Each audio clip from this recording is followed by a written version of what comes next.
Shalom. Que la grâce de Dieu soit sur vous, bien-aimés en Christ. Nous allons voir le psaume 91, ce psaume qui parle de la protection de Dieu, qui parle de la retraite de Dieu, qui parle de Dieu comme un protecteur, comme celui qui t'exauce, celui qui te garde, celui qui te venge. Voilà, qui te venge de tes ennemis. Donc, c'est ce psaume que nous allons voir, le psaume 91. Et nous prenons le verset 1. Celui qui demeure sous l'abri du Très-Haut repose à l'ombre du Tout-Puissant. La Bible déclare que celui qui demeure sous l'abri du Très-Haut repose à l'ombre du Tout-Puissant. Cela veut dire quoi? Cela veut dire que si tu donnes ta vie à Jésus, si tu te confies à lui, tu te confies en toutes choses, tu demeures sous l'abri du Très-Haut et tu te reposes en paix. Et quand quelqu'un parle de l'ombre du Tout-Puissant, on sait combien de fois il y a la paix quand il y a l'ombre. On sait combien de fois quand il y a le soleil et que tu trouves un arbre sous lequel il y a de l'ombre. L'ombre te couvre, l'ombre te protège des rayons du soleil, de la chaleur et tu es heureux. Imaginez dans un désert où il y a la chaleur, mais il y a un arbre gigantesque qui ses feuilles s'étendent de partout, ses fleurs partout. Et lorsqu'il y a le soleil, en bas, il y a du bon vent. Et ici, Dieu n'est pas comparé à un arbre, mais Dieu veut nous dire que lorsque nous sommes auprès de lui et que nous sommes sous l'abri du Très-Haut, nous reposons à son ombre. L'ombre du Seigneur est remplie de la gloire de Dieu, de la présence de Dieu. Quand on parle de l'ombre, ne voyez pas quelque chose de sombre, mais on veut parler d'une couverture spirituelle qui fait de toi un homme protégé, une femme protégée. C'est de ça que la Bible nous parle. La Bible nous dit, le verset 2, je dis à l'Éternel mon refuge et ma forteresse, mon Dieu en qui je me confie. Car c'est lui qui me délivre du filet du l'oiseleur, de la peste et de ses ravages.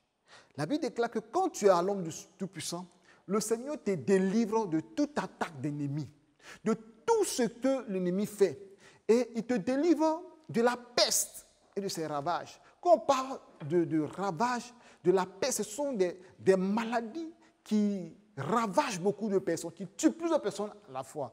Nous avons vu Covid-19, le coronavirus, qui a ravagé beaucoup de personnes, qui a ravagé beaucoup de villes, beaucoup de pays.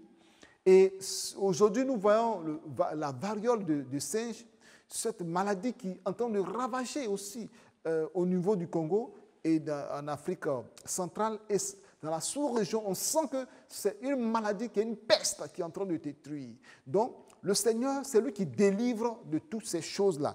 Il est écrit dans le verset 4, « Il te couvrira de ses plumes et tu trouveras un refuge sous ses ailes. Sa fidélité est un bouclier et une cuirasse. » La parole de Dieu nous dit que dans ces situations où il y a des ravages de peste, où il y a des situations où il y a des flèches, il y a des situations où il y a des attaques, Dieu te couvre de son ombre, de ses plumes.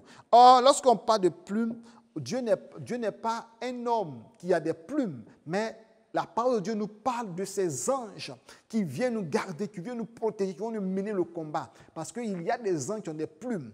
Et lorsque nous lisons dans les Écritures, nous voyons le verset, toujours verset 4, sa fidélité est un bouclier et une cuirasse. C'est-à-dire que le Seigneur en qui nous sommes confiés, le Seigneur en qui nous avons cru, il est toujours fidèle.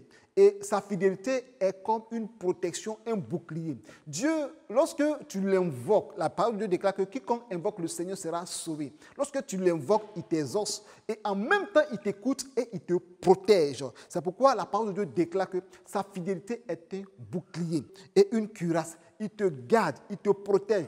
Parce que notre Dieu, il est fidèle. C'est pourquoi dans les Écritures, dans le livre d'Apocalypse, on appelle fidèle et véritable. Donc la fidélité de Dieu, rien ne peut se comparer en cette fidélité. Lorsque les gens t'abandonnent, la situation devient compliquée et dure, Dieu lui-même te protège de sa fidélité. Lorsque nous lisons dans les Écritures, le verset 5 nous dit « Tu ne craindras ni les terreurs de la nuit, ni la peste qui vole de jour. » Vous voyez que Dieu nous protège la nuit, il nous protège la journée, le jour. Il dit de ne pas craindre les terreurs de la nuit. Donc, la nuit, l'ennemi lance des terreurs, c'est-à-dire les frayeurs, les cauchemars, les choses terribles sur des autels, des sacrifices humains, le sang qui coule par-ci, par-là, des attaques, les viols, les accidents, des choses cruelles qui arrivent. Dieu dit de ne pas craindre, même s'il fait nuit. Et le jour aussi, il dit, ni la peste qui vole de jour. Donc, la nuit, l'ennemi envoie les terreurs. Le jour, il tire des flèches. C'est pourquoi vous allez voir que souvent, les gens peuvent mourir d'un coup, d'une crise cardiaque en plein jour. Ce sont des flèches que l'ennemi lance. Il y a plusieurs flèches comme ça dans les airs. Il y a les flèches de l'empoisonnement, il y a les flèches de la mort, les flèches de la maladie, les flèches de la stérilité, les flèches de l'envoûtement, les flèches de rétrograde, les flèches de la tiédeur. L'ennemi lance partout, mais la Bible dit, la parole de Dieu nous dit de ne pas craindre, car l'Éternel est notre bouclier et une cuirasse à cause de sa fidélité. Et nous voyons que la nuit, il nous a protégés, le jour, il nous a protégés. Nous prenons le verset 6 de Psaume 91. Tu ne craindras ni la peste qui marche dans les ténèbres, ni la contagion qui frappe en plein midi. Vous voyez qu'il y a la nuit qui est différente de ténèbres. Parce que la nuit, on voit un peu. Mais quand on parle de ténèbres, c'est l'obscurité épaisse. C'est-à-dire l'obscurité est telle que même si quelque chose est allumé, une bougie, on ne voit pas, ça n'éclaire nulle part. C'est ça qu'on appelle les ténèbres. Les ténèbres, c'est tellement noir que c'est comme on peut toucher. La Bible parle que les ténèbres dont les mains peuvent toucher, c'est une ténèbre épaisse. Tu peux toucher même les ténèbres. C'est comme une fumée qu'on peut toucher. Les ténèbres, c'est un endroit qu'on n'a pas besoin que quelqu'un parte là-bas. Donc, le Seigneur dit de ne pas craindre les ténèbres, de ne pas craindre cela, car il est avec nous. Il dit, qu'est-ce qui va se passer? Qu'est-ce qui se passe dans les ténèbres? Ni la peste qui marche dans les ténèbres. Donc, les pestes là, ça vient dans les ténèbres. Quand on voit qu'il y a une peste, cette peste vient directement de l'enfer. Parce que les pestes viennent pour ravager, pour tuer. Donc, Dieu dit de ne pas craindre les pestes qui viennent des ténèbres. Et il dit encore de ne pas aussi avoir peur de la contagion qui frappe en plein midi. Donc, à midi, il y a des contagions qui arrivent partout parce qu'il y a le soleil. C'est l'heure où l'ennemi frappe beaucoup parce qu'on s'est dit que, bon, écoutez, c'est les nuits que l'ennemi attaque, le combat de nuit. Mais la parole de Dieu dit que c'est en plein midi que l'ennemi envoie la contagion. Donc, que toute contagion sur ta vie, sur ton entourage, sur tes enfants, sur ton foyer, sur ta maison, sur ton pays, soit vaincue dans le sang de Jésus. Car nous demeurons à l'abri du Très-Haut et nous reposons à son ombre. Alléluia. Et la parole de Dieu déclare que, verset 7, que 1000 tombent à tes côtés, 10 000 à ta droite, tu ne seras pas atteint. Donc Dieu qui nous garde, qui est notre bouclier, notre protecteur. La parole de Dieu nous dit que même s'il y a la peste et ses ravages, s'il y a la contagion, s'il y a des choses graves qui arrivent, les flèches qui volent en plein midi, toutes ces choses-là, que des personnes vont tomber, 6 000 tombent à tes côtés et 10 000 à ta droite, crois seulement que tu demeures sous l'abri du Très-Haut et tu reposes à son ombre. Et l'Éternel est ta haute retraite et rien ne peut aller contre toi. Et les gens mourront, les gens tomberont, mais toi, Dieu te gardera. C'est pourquoi ce psaume, c'est un psaume que l'ennemi ne veut pas que nous méditons ce psaume et nous prions au travers de ce psaume.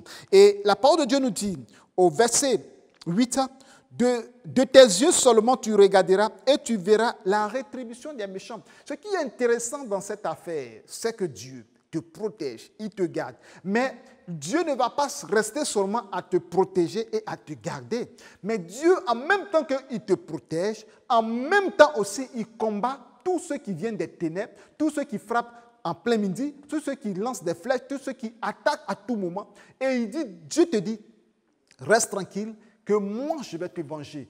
Il dit, de tes yeux, tu regarderas et tu verras la rétribution des méchants. Donc quand on parle de ces personnes-là, ce sont des gens qui sont méchants. Quand on parle des ténèbres, de tout ce que sont les esprits qui viennent contre nous, et Dieu lui-même se charge de leur jugement. Donc il ne faudrait pas que nous ayons peur de tout ce qui nous arrive. Nous devons avoir foi que notre Seigneur est notre protecteur. Lorsque nous lisons le verset suivant, le verset 9, il est écrit que « Car tu es mon refuge, ô Éternel, tu fais du Très-Haut ta retraite. Aucun malheur ne t'arrivera, aucun fléau ne s'approchera de ta tente. » Et c'est un passage, c'est-à-dire chaque verset de ce psaume est un psaume puissant, est très puissant. Chaque verset de ce psaume est très puissant. La parole de Dieu déclare qu'aucun malheur ne t'arrivera, aucun fléau ne s'approchera de ta tente. C'est-à-dire que la parole de Dieu nous donne cette assurance, la parole de Dieu nous donne cette force, parce que la parole de Dieu nous dit aucun malheur ne peut nous arriver et aucun fléau ne peut s'approcher de notre maison.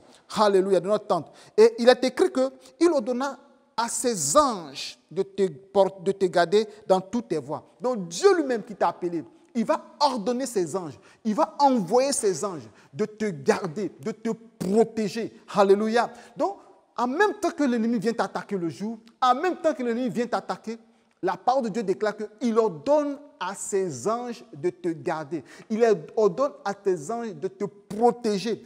Et que 1000 tombent à tes côtés, 10 000 à ta droite, tu ne seras pas atteint. Donc je demande aux frères, je demande aux sœurs de prendre garde et de méditer ce psaume, parce que c'est un psaume puissant. Je me souviens bien, une année, mon épouse devait accoucher. Le diable souffla dans mes oreilles en disant que ta femme, il faut bien la regarder, c'est la dernière fois que tu la vois, elle va mourir à l'accouchement.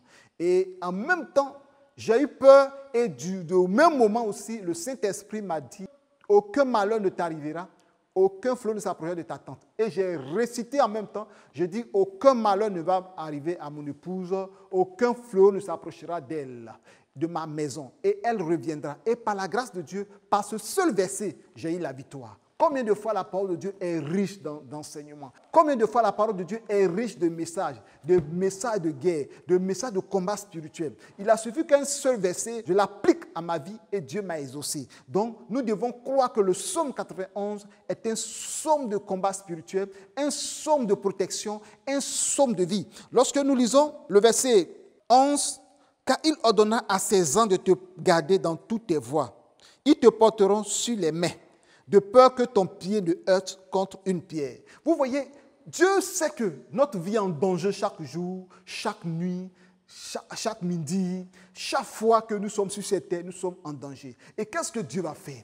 Dieu va envoyer ses anges de nous porter. Parfois, des malheurs arrivent, mais Dieu nous sauve de manière extraordinaire. Certaines choses nous arrivent, mais nous sauvons de manière extraordinaire. On se pose la question, écoutez, qu'est-ce qui s'est passé?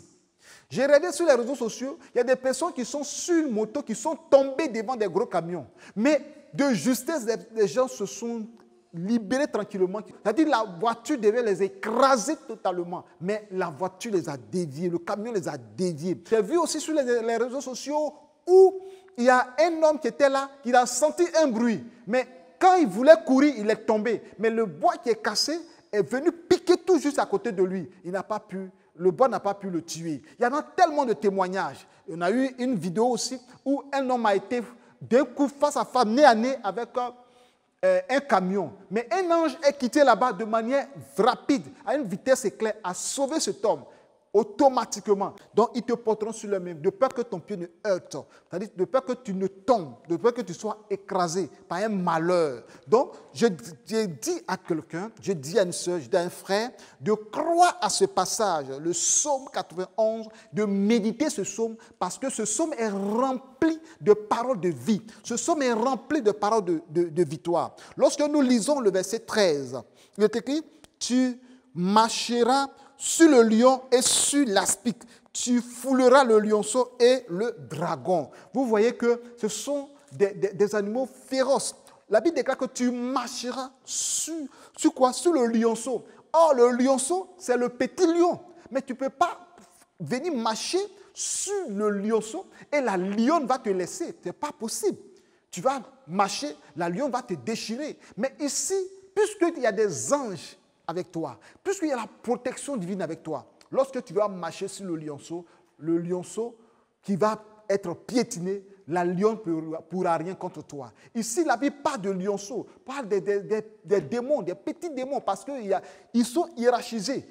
Dans le monde spirituel, il y a les dominations, il y a les autorités, il y a les principautés, il y a les esprits méchants qui sont dans les lieux célestes, et il y a des petits démons. Et ces petits démons-là, on peut les écraser. Les petits démons peuvent rentrer même dans un serpent, et puis tu peux écraser ce serpent. Et le Seigneur nous dit que tu peux marcher sur le lion tu peux marcher sur l'aspic et le dragon. C'est-à-dire que c'est un combat spirituel. Dans ce domaine, on rentre dans le domaine spirituel. C'est-à-dire que lorsque tu pries, le Seigneur amène ton âme à affronter le monde des ténèbres.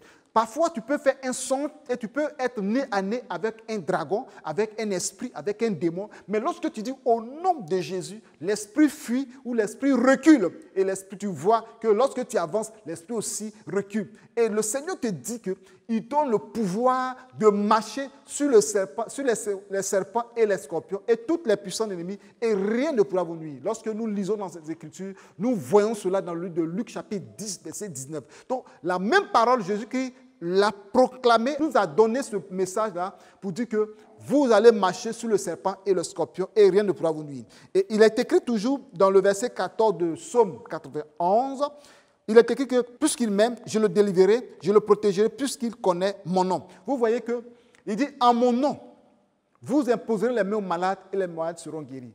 En mon nom, vous chasserez les démons. En mon nom, vous ferez des miracles, etc.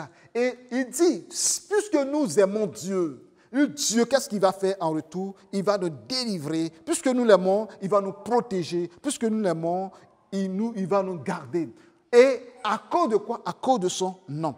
Il est écrit dans le verset 15, « Il m'invoquera, je lui répondrai, je serai avec lui dans la détresse. » Pour dire que lorsque nous nous confions en lui, en son nom, on l'invoque et il va nous répondre et dans le danger, il va nous délivrer. Qu'est-ce que la Bible déclare? Dans le Nouveau Testament, il est écrit « Quiconque invoquera le nom du Seigneur sera sauvé. » Donc, c'est très important ce psaume 91.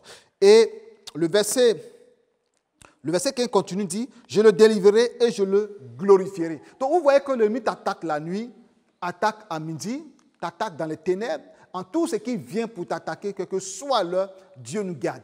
Et lorsque tu suis sa parole et que tu mets ta confiance en lui, lui Dieu, il te protège et il te garde. Et qu'est-ce qu'il va terminer? Il va se glorifier en toi, il va te glorifier, il va te protéger.